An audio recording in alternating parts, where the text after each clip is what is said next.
Lamborghini est un constructeur automobile fondé en 1963 par l'industriel Ferruccio Lamborghini, à Bologne, en Italie.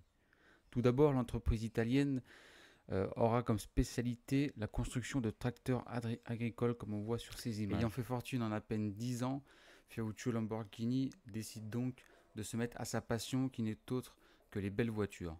Il décide en 1963 donc de former l'automobile Lamborghini pour faire de véhicules plus performants et plus fiables que les Ferrari et Maserati de l'époque.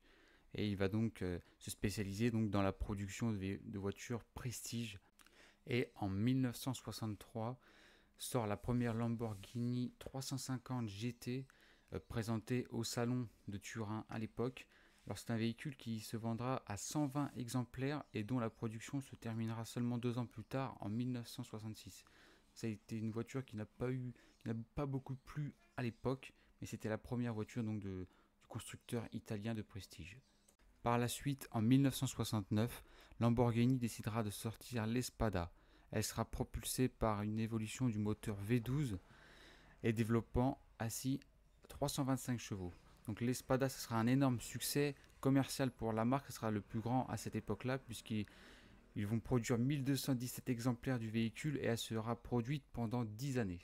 En plus de l'Espada, la gamme de Lamborghini en 1969 se constitue aussi de l'Islero et de la Miura.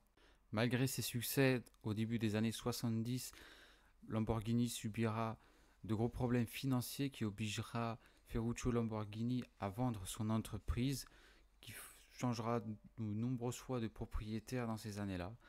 Et malgré cette crise, en 1974, Lamborghini sort la Countach, qui sera la remplaçante de la Miura, et ça sera une des voitures les plus populaires de l'époque de chez Lamborghini.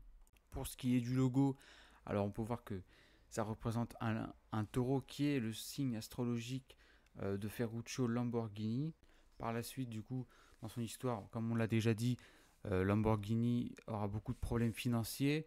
Ça va coûter cher à produire, donc ça va vraiment changer beaucoup de fois de propriétaire. Ça sera beaucoup vendu. Ça sera aussi notamment appartenu à Chrysler, Audi, et qui maintenant appartient au groupe Volkswagen, si je ne dis pas de bêtises.